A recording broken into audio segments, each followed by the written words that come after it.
So the new Halo announcement has been causing quite a stir within the Halo community as of late. So after taking a bit of time to think about some things and see some of the various arguments from the community, I wanted to kind of voice my thoughts and concerns about the new remake. So I wanted to start off with the good things and also some various other things that I like or hope about the game before I get into anything negative. Mostly because I think the negative section is going to take a lot longer to get through. Also, I want to say, please let me know your thoughts and opinions on these subjects as well. We can all discuss this and debate this here without being at each other's throats and while still making a productive conversation. So, starting off positive, and you might take these with a grain of salt as I'll go over some negative aspects of them later in the negative section. First and foremost, the graphics are spectacular. That doesn't necessarily make the game good or perform well. However, seeing the original concepts of Halo Combat Evolved in a modern light is pretty cool. I'm both excited and concerned about how some of the environments are going to look throughout the game. If done right, this could be one of, if not the best looking Halo games to date. Again, if it's done right. Particularly, I look forward to see levels like Halo, or the second level in the game, where you're meant to round up scattered Marines around the ring. That and any of the ice levels, honestly. I feel if they keep the same design concepts and flow of the levels from the original, while also just updating the graphics, it could be amazing,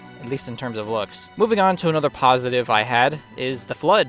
It's been, let's just say, a long time since we've seen any Flood enemy in a Halo game. Even though this would just be a remake, getting to see a modern Flood enemy with updated graphics as well as mechanics would be a dream come true. It's weird to say how we kind of loathed the Flood in the first 3 games when they were coming out, but now there's something we look forward to. I've heard they're adding some new Flood enemy types, as well as some of the pure forms from Halo 3. So, fighting those in Halo CE with updated graphics might be the closest we get to a new Halo game with Flood in it. It's dawning on me now that some of these positives sound a bit like copium, but let's just focus on being positive for now. Another good thing about this is possibly getting more players into it, not only because it's releasing on all the platforms, but because there may have been some people who never played the original and never got to experience it. So this game might be a good way to introduce them to the franchise, or at the very least, if the remake isn't good, it might encourage them to play the original Halo Combat Evolved in all its glory. I was also a bit excited to see some new weapons get added within the remake. I don't remember each weapon exactly, but just updating the sandbox can be fun. Although, I have some concerns I'll get into later. Alright, I'm kind of pulling teeth here a bit for any more positives, so I think I'm going to start moving into the negatives here.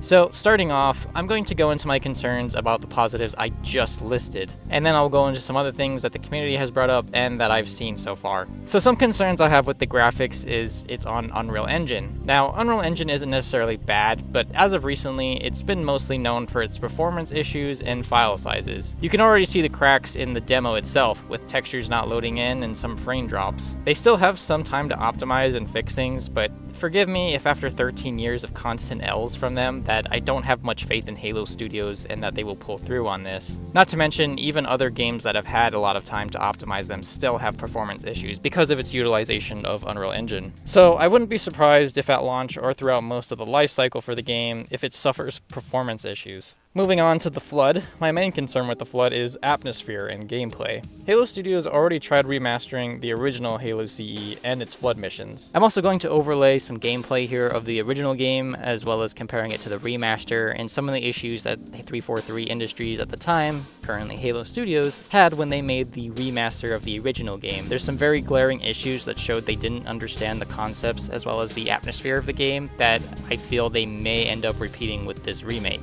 And let's just say they failed pretty spectacularly at recreating that same atmosphere. It's supposed to be more horror-like, and 343 made it more sci-fi-like, which kind of kills the whole point of those Flood missions. So I'm concerned they will end up doing the same thing here. Then comes gameplay concerns. With new Flood enemies that were never present in the original game, I feel there will have to be some portion of level redesigns to compensate, or it might feel a bit out of place. Which reminds me of something. Halo Studios themselves said in their demo, whenever we make a change, the number one thing was to be true to the original game. However, they announced various things that contradict this already. I'll go into that more in a bit. So moving on from the Flood to getting new players. My only concern with this is that the remake ends up being mediocre or bad, meaning new players will see this and either ignore it or not really bother with it. Essentially, what's been happening since Halo Studios got the license. Next is the new weapons being added to the sandbox. Some weapons being added I don't feel will affect the gameplay enough to be worried about, like the SMG for example, so they're not really that big of an issue. Other weapons being included, like the energy sword, are just a bit weird to me, at least when you consider that they wanted wanted to keep things as close to the original as possible. Obviously, the original never had the energy sword as a weapon the player could use, and it wasn't built for the player to use it. I understand they're going to rework things to make things possible, but that kind of destroys the aspect from the original. The energy sword, as an example, was meant to only be for the Covenant. It made the player feel in extreme amounts of fear when they saw one of the few elites that actually did have one during the campaign. So I feel adding it to the weapon sandbox can kind of water down that aspect from the original. I'm more split on the weapon sandbox issue. Part of me wants to see and use these new weapons on a Halo CE setting, especially since most of them won't really affect the gameplay or the original concepts all that much. Another part of me wants to keep things as close to the original as possible, so that way things don't affect the gameplay any more than they did in the original. So things like the SMG would be okay to stay, but the energy sword might not be one to include. Alright, well, moving on from that, a big concern I had was going to be the price of the game. Since it's a remake, I'm scared they will use this as an excuse to charge $70 for this game. Now, when you look at all the reused assets and animations, and I'm going to get more into that in a little bit, I don't believe this is worth any more than $40 at the most. So if this game comes out at full price, I don't think I'm going to bother with it. Another reason I feel $70 is too much is that it's just the campaign. There's no multiplayer overhaul or any other modes, at least from what I've seen that's been announced. So $70 for a campaign that you've already played and that you can currently play right now, both on the original game as well as the remaster and inside of Master Chief Collection, in which you can play both, just seems like complete robbery to me. Combine this with the fact that most people who are going to buy this and going to play this will most likely beat it once or a few times and then drop it after a month of playing it. This just adds to not justifying a full-priced game. As with most remasters, people were probably going to stop talking about this in maybe a month. Unless something else gets added, I really don't see people continuing to cover this game after its initial release. Yes, I know they said they wanted to add 3 new missions with Sergeant Johnson and a kind of a prequel to the original with Reach or something else, but that doesn't really change my opinion on this at all. Adding 3 new missions only goes so far, and regardless of how long those missions are or how much they add,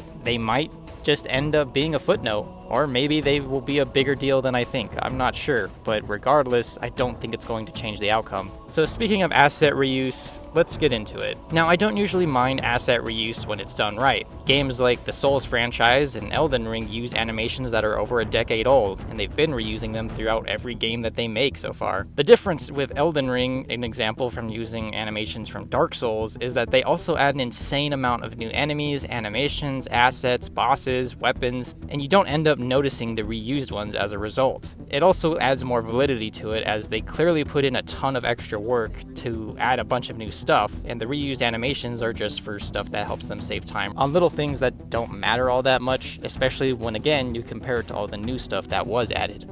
So I give them a pass considering how much extra content they add in their games on top of the few things that they reuse. Looking at this remake, however, for Halo, almost everything seems reused. Reload and running animations that are being reused from Halo 5 or animations from Halo Infinite. There are also some enemy and environment design assets that are being reused from Halo Infinite, like the elite models or some of the flora and fauna models. There are even some enemy animations that are being reused from Halo Reach. Thought I wouldn't notice it, but I did. Specifically, the elites running around with plasma rifles. I think the last time they had elites running around with plasma rifles was Halo Reach, which is why they're reusing them here. But it's just insane to me to see that animation being used once again. I'd seen that so many times from how many hours I put into Halo Reach that it was almost impossible for me not to see that animation. Now, when you consider that this is a majority of the game already, and it's just reused assets, that's just them either being lazy or trying to put in as little effort as possible for this remake. Hence why I would be disappointed if this game ends up being full price. Going off the reused assets, let's talk about the elephant in the room: sprint.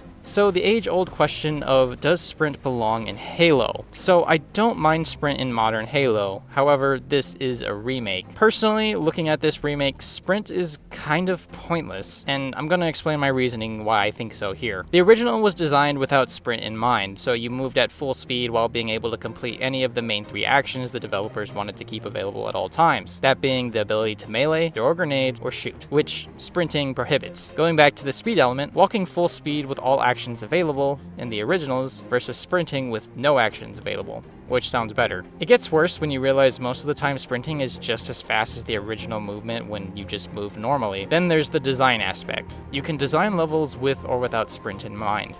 There is no in between.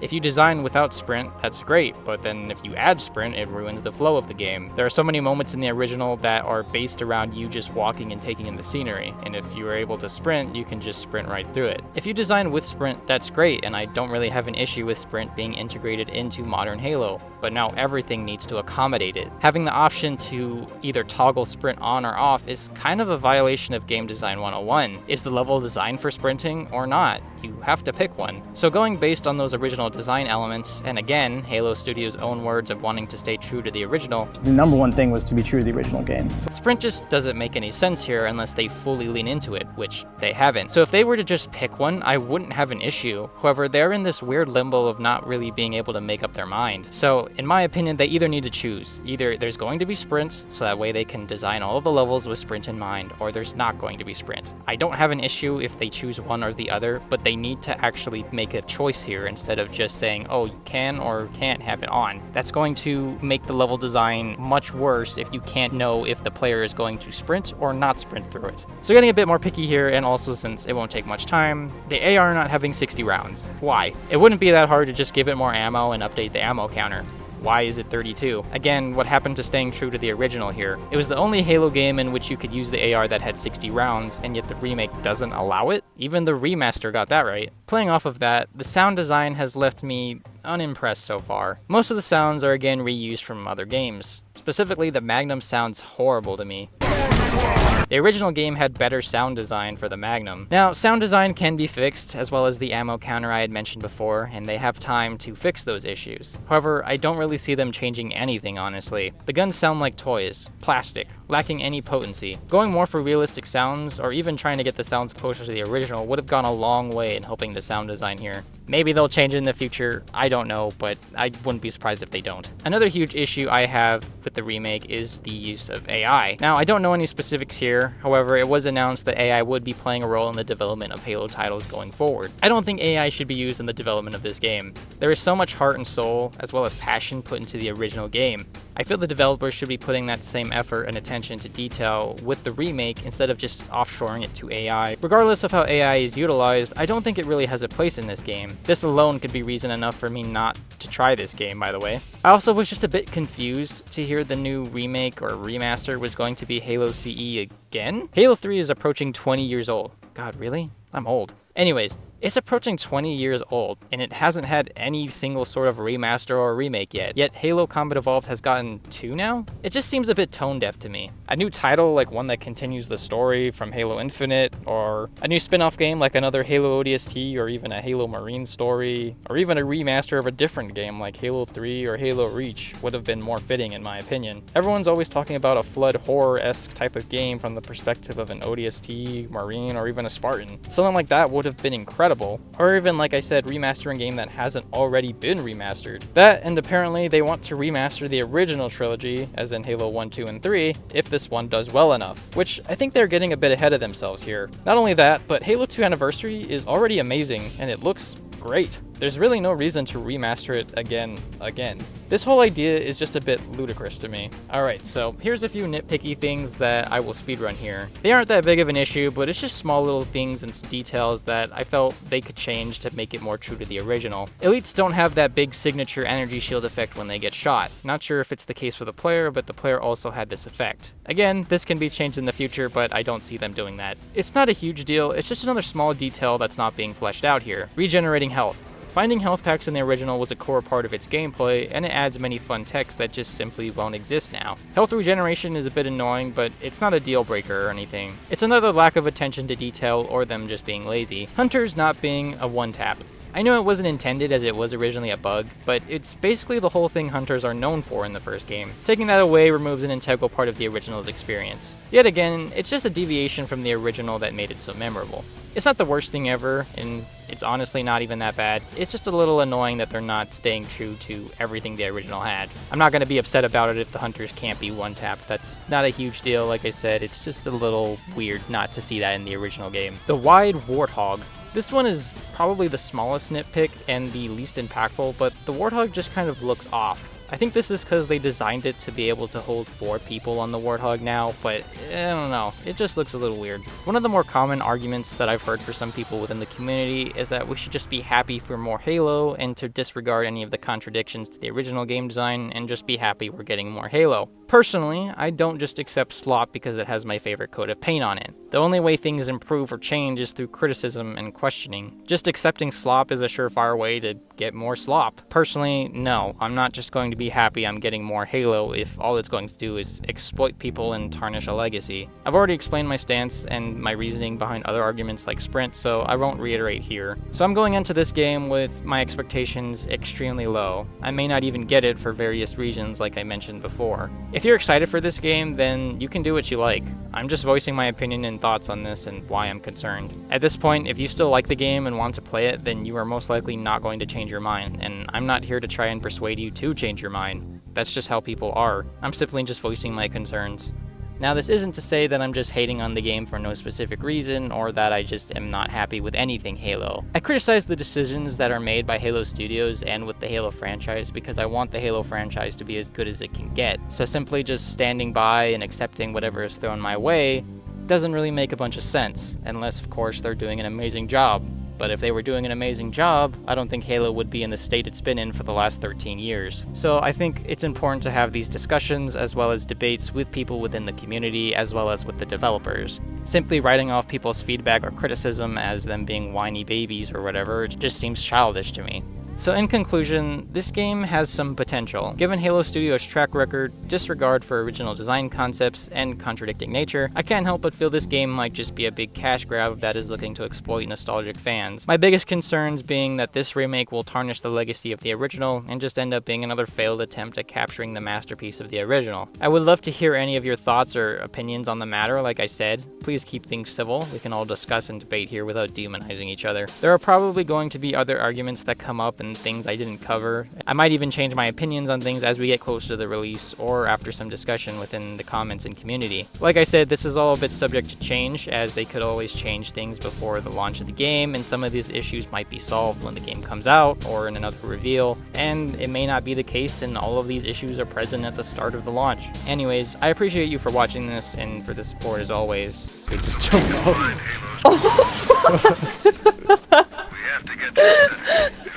There's a pathway right there. Oh.